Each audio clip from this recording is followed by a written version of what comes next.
On this Monday edition of Locked On Grizzlies, we're sorry it's been a while, but don't blame us. Blame the Memphis Grizzlies. We were going to talk about a Summer League roster reveal that didn't happen until Sunday. On this Monday edition, we will discuss the roster, a major overhaul of the Grizzlies coaching staff as well. That's what we'll lead off with today. And we'll close out this episode with a preview of the hot Grizz summer to come. Summer League basketball. The Memphis Grizzlies play tonight. Let's lock in.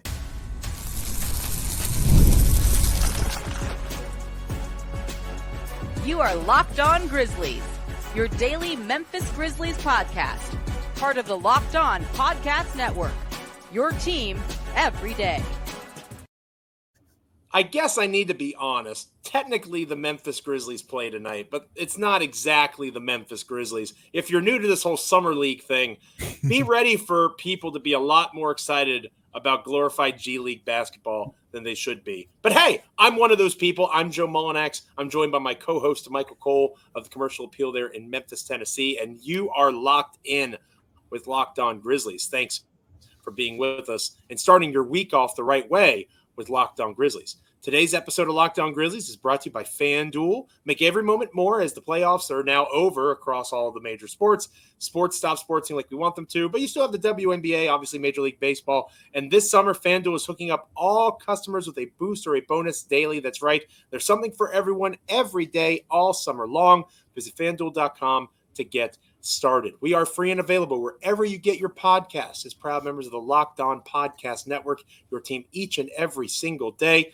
Like, comment, rate, review, subscribe on YouTube, Apple, Spotify, Amazon, literally anywhere you get a podcast, you can check out Locked On Grizzlies. And I mentioned my partner, Damichael Cole of the Commercial Appeal there in Memphis, Tennessee. He is the Memphis Grizzlies beat writer for that publication.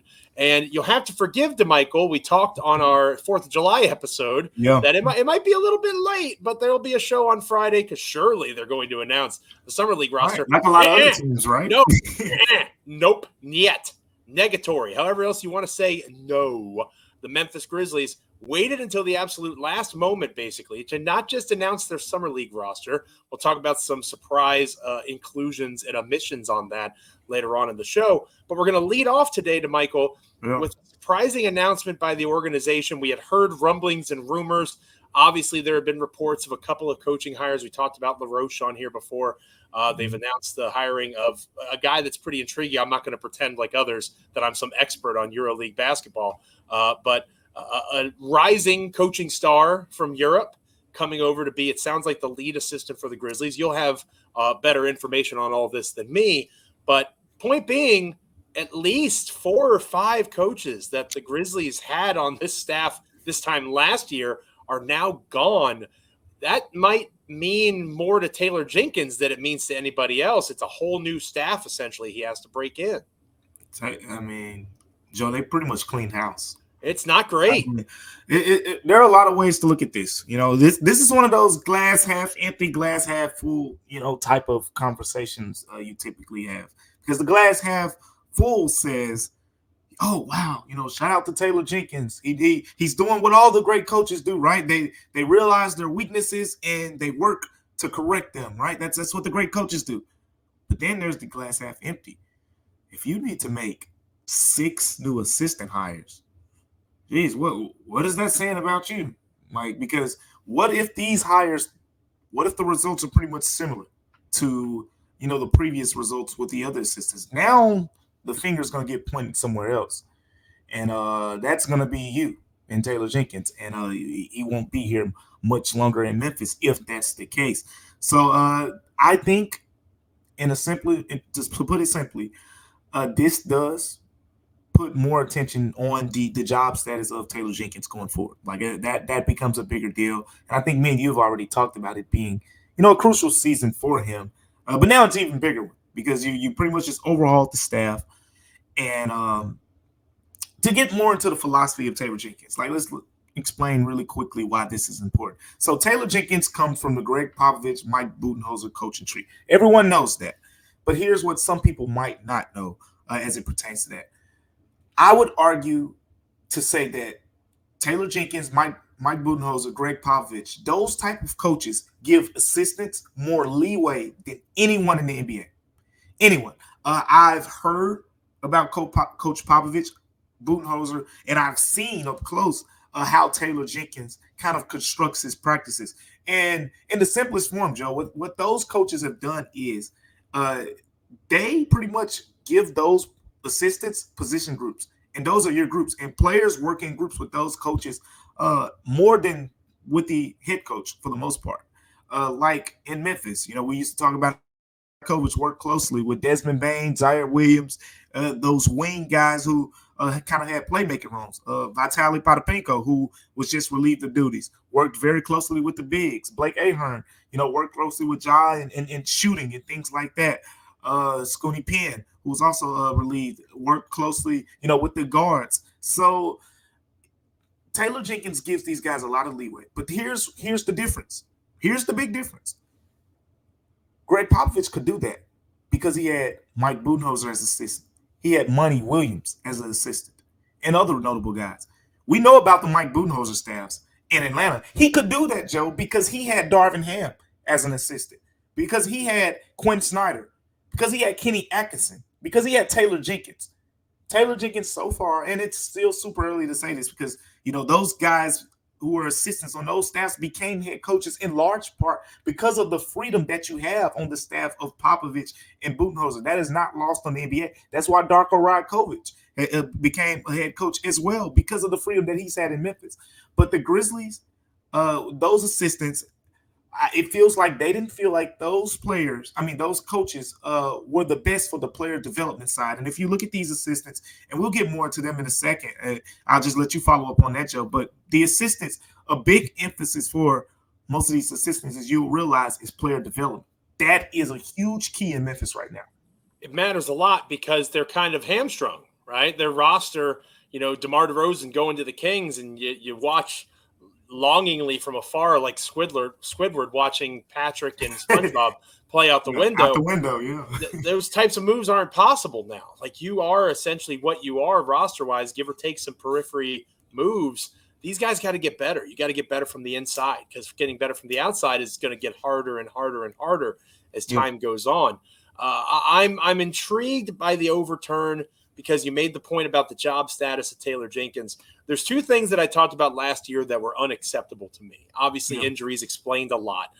The home record was abysmal, and that's unacceptable. That never should have been that bad. And also the start without Ja, when they had Jaren and they had Bane and they had Marcus Smart, to be, whatever that 9-16 or whatever it was, 6-19, 6-19. You gave him too much credit. I gave him too much credit. To be 6-19 in those first 25 games with those guys there, that's unacceptable. So I think bringing in some fresh eyes, some new blood, so to speak, shake things up a bit and get the attention of Jenkins, right? Like, this is not something that you can take for granted.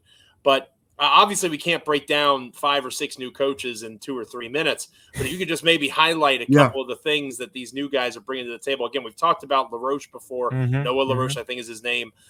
Some interesting offensive perspective there. And that's kind of the overall theme, right? It's continuing to shake up the offense. Under Taylor Jenkins, the Grizzlies' defense has been pretty stout his entire time. It's been the offense that's lagged behind. Two things are the main reasons for these hires. It's player development and it's offensive imagination. They need to be more innovative, on the offensive end. So with AC and St. Andrews, they're the only two coaches who were retained. Anthony Carter is AC. Anthony Carter was retained, and if you've heard, me and Joe talk about Anthony Carter, you've heard me talk about how Gigi Jackson basically said this guy is the reason for the greatest basketball shooting season of his life. Reworking his shooting form, putting more arc on his shot, leading to better success from three-point range. Patrick St. Andrews was brought into Memphis before last season, in large part to reimagine the offense. That was kind of one of the big keys to bringing him along.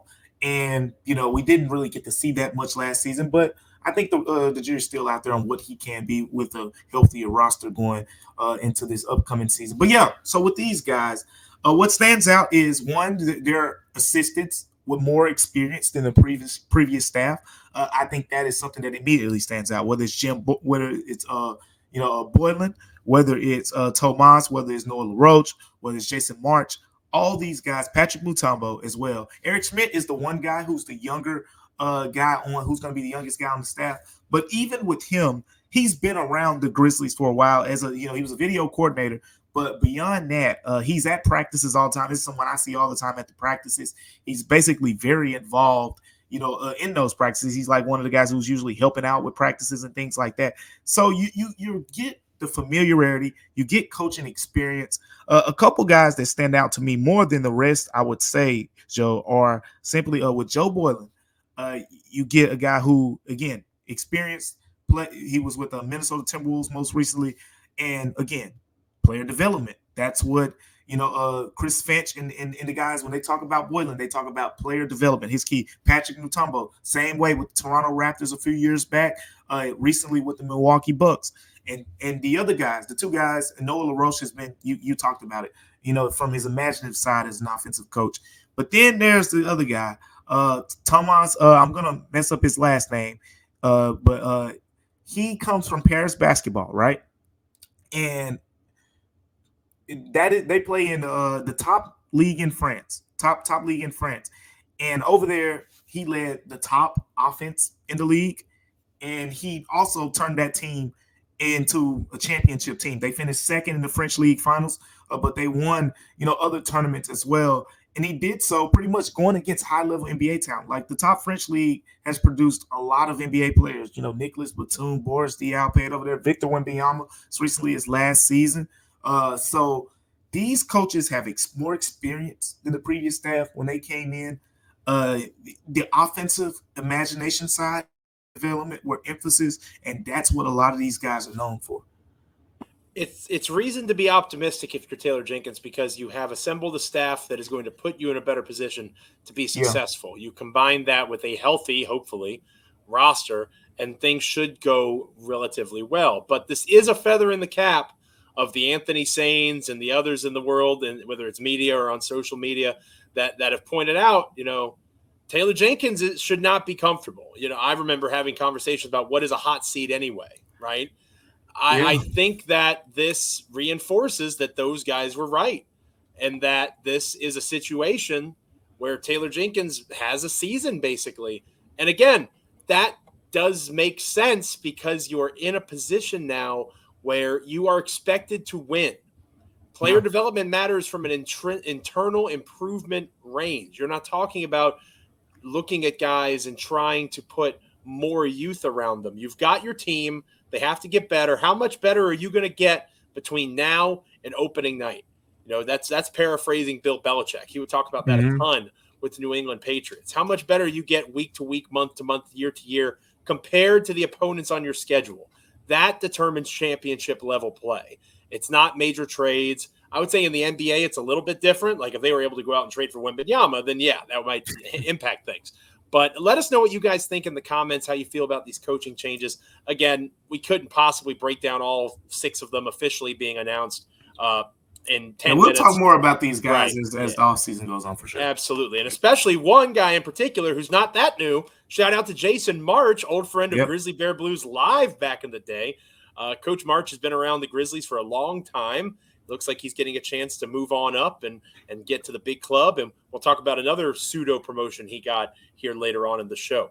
But let us know what you think of these coaching changes in the comments. When we come back here on Locked On Grizzlies, the Summer League roster has officially been revealed as well. Finally, we'll break down, again, an impressive inclusion and an impressive omission. That's going to be the way we focus on this coming up next here on Locked On Grizzlies. But first, this episode of Locked On Grizzlies is brought to you by FanDuel. I love sports. I love them so much. I never want them to stop, but the NHL and the NBA playoffs are over. Fewer games are going on. We still have the WNBA. Amazing performances each and every night. We have Major League Baseball, of course, but sports aren't sportsing the way that I would like them to. I don't know about you. FanDuel lets me keep the sports going whenever I want. All I have to do is open the app, dream up bets, anytime I'm in the mood. Dream them, you freaking dreamers. This summer, FanDuel is hooking up all customers with a boost or a bonus daily. That's right. There's something for everyone every day, all summer long. Head over to FanDuel.com right now and start making the most out of your summer with FanDuel, an official sports betting partner of Major League Baseball. When we come back here on Locked On Grizzlies, we are talking Summer League roster, a major inclusion and a major omission. Stick with us. Welcome back to Locked On Grizzlies. I am Joe Mullinax, joined by my co-host, Damichael Cole of the Commercial Appeal there in Memphis, Tennessee. He's the Memphis Grizzlies beat writer for that publication, an award-winning Memphis Grizzlies beat writer. Damichael, we left our audience hanging a little bit. It's not our fault. The Grizzlies did not announce their summer league roster until literally like 12 hours ago, essentially. Yep.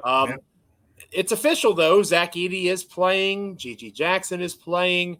We talked about Scottie Pippen. We talked about Cam Spencer. Jalen Wells. But there was a surprising name on the roster that I didn't expect, and that would be Jake LaRavia. And that's where we're going to start, all right? You'll cover the omission. I'll cover the addition.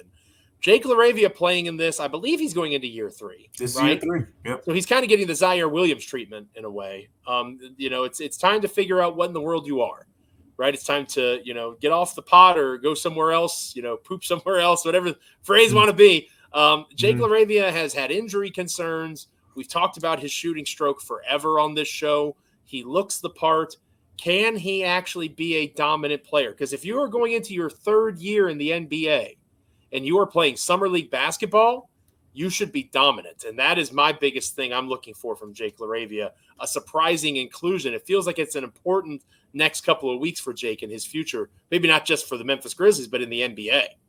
Yeah, it is. And you mentioned Zaire Williams, and I remember last year around this time, Zaire was going into year 3, and the expectation was for him to play in summer league, but then he didn't. And everyone was just like, why isn't Zaire Williams out here? It was a little different this year because I don't think people expected Jake LaRavia to play as much as they did with Zaire Williams. Only because also Zach Kleiman or Taylor Jenkins, one of them said it at the end of the season that Zaire was going to be in summer league last year before he ended up not playing because of injury stuff and maintenance or whatever it was the reason, load management, I think. But Jake LaRavia playing is important. I think, again, you were right. He has to dominate. He's going to be around, quite frankly, I think a roster that complements him better than the previous 2 years in summer league. Like I just, the whole David Roddy, Jake LaRavia thing was real. It seemed like they both were better, at playing the 4, than the 3 to me. And Jake LaRavia, you see, he's a plus size 3. Like I feel like eventually he's gonna settle into a more of a 4 type of role. And David Roddy, that it was the same way for him. But I think Jake LaRavia's skill set will be complemented better by these guys. He's played with Scottie Pippen, Gigi Jackson, and those guys before. So I'm on the same lines with. It's a good decision for the Grizzlies. I think it's a good decision for him. Now, moving on to the other guy, Joe, Tarek Biberovic is the guy that you are referring to that is not at Summer League. And that's probably not the most shocking news if you followed us here, because we've talked about the idea that it is very doubtful that he'll join the team in Summer League this summer. And also, if you've been following, he's been playing for Fenerbahce out there in the Euro League. So it's funny because the Grizzlies' new assistant coming from Paris basketball was going to probably be playing against, Tarek was going to be coaching against Tarek Biberovic next season. But that's not going to happen now. But with all that being said, Biberovic had a terrific season, in the Euro League, in Turkish basketball league as well. Terrific shooter.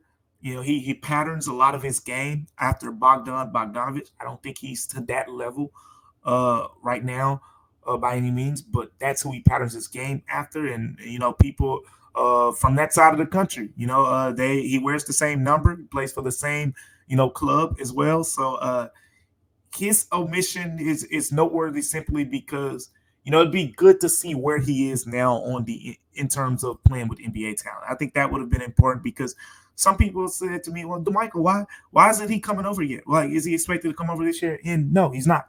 The expectation is not for him to join the Grizzlies this season. If it happens, it'll surprise me. I think it's more next year when that could happen. But if you look at the jump he's made from when the Grizzlies drafted him, and it was like, oh, yeah, he's definitely a drafted stash guy.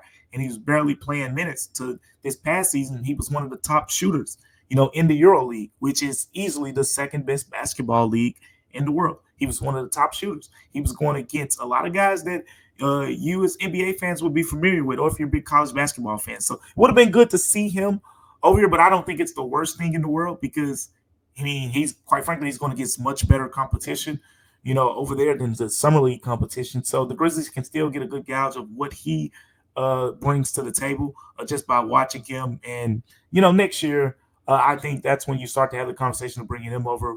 So I'm not really surprised by that omission. More so in another reason, Joe's like, they're stacked. The roster, the summer league roster is stacked, and we'll get more into that in the next segment. But they got to summer league. You don't just want to have guys riding the pine. Like, it got to be minutes available for these guys.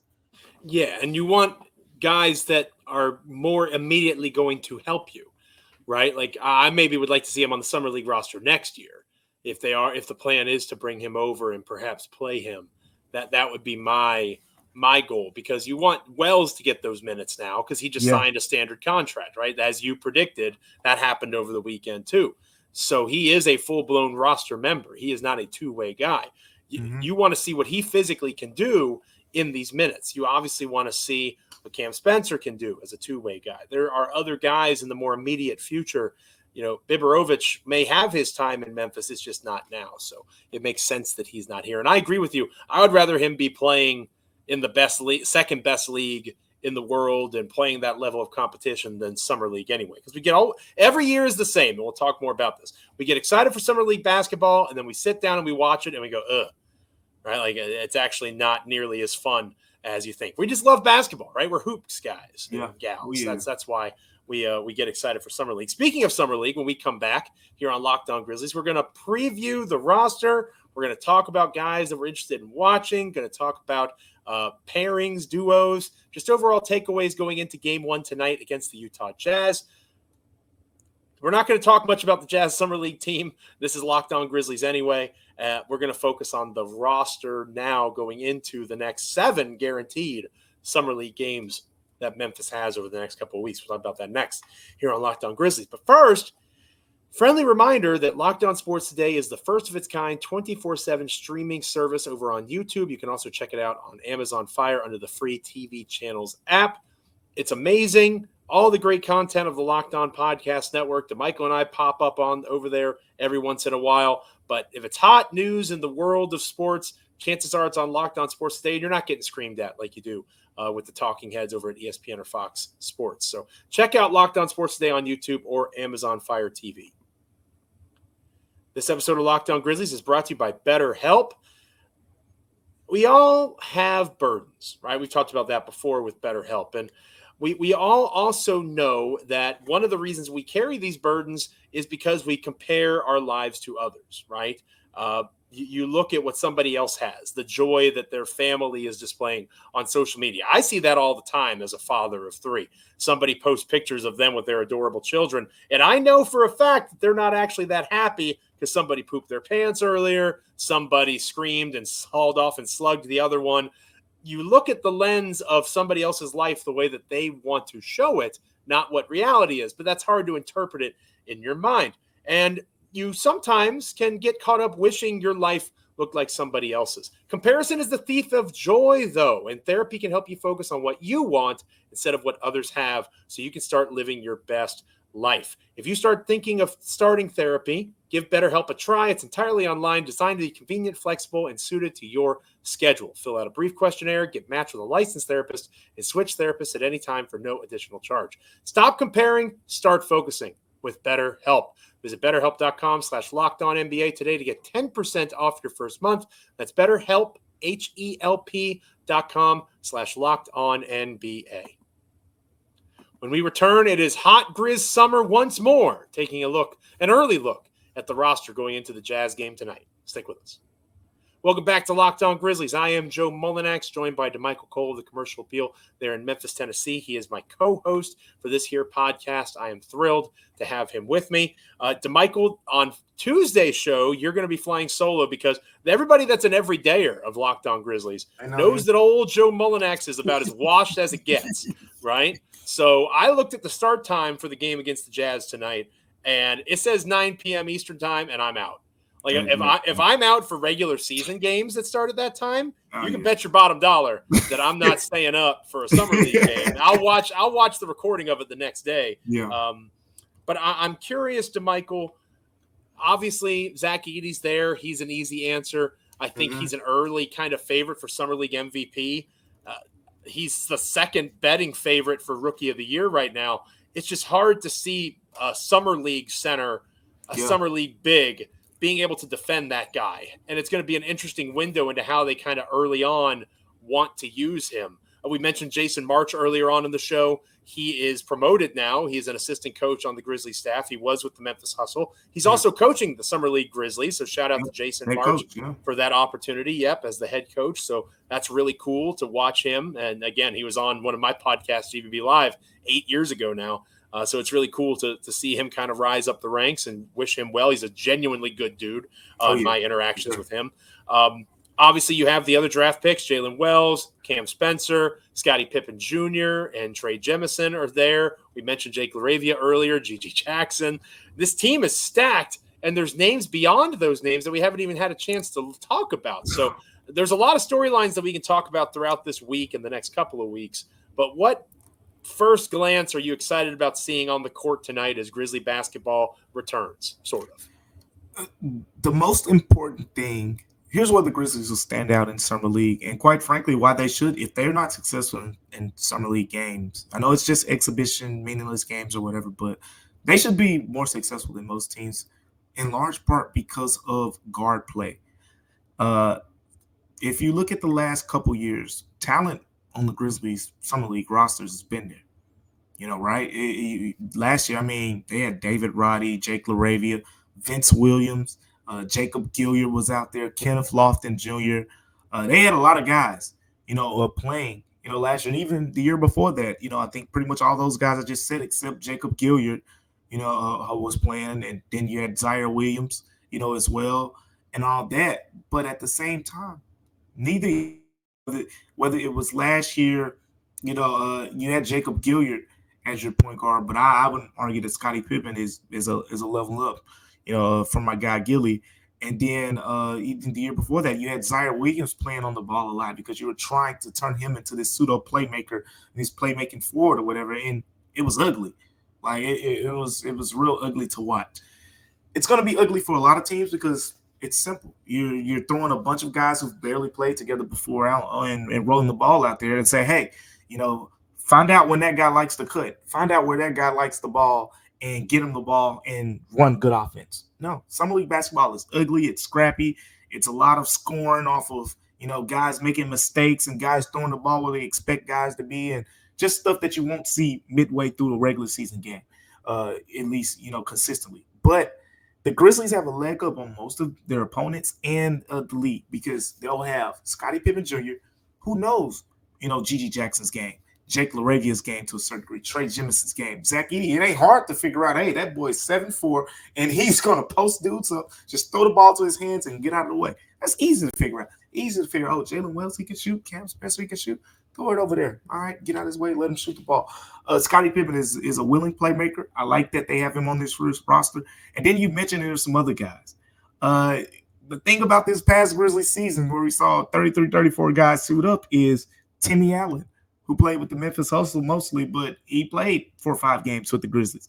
DeJohn Deke Giroux played decently well with the Grizzlies, and I mentioned him last because here's another guy who thrives as a playmaker who can be behind Scottie Pippen Jr. So even when Scottie Pippen Jr. is off the floor, you got Deke Giroux you can throw out there, and he can make plays for his teammates and himself. So why that makes sense to me, more than the fact that they're going to have guards out there, the point is it's going to make the game easier for everyone else. Like Jake LaRavia. If you look at the last 2 years of Summer League basketball, and David Roddy too, like we would see them, doing a lot of isolation stuff in Summer League. And Joe, it used to, quite frankly, because I was there and I'd be looking, I just shake my head because you're not going to see these dudes do this in the regular season.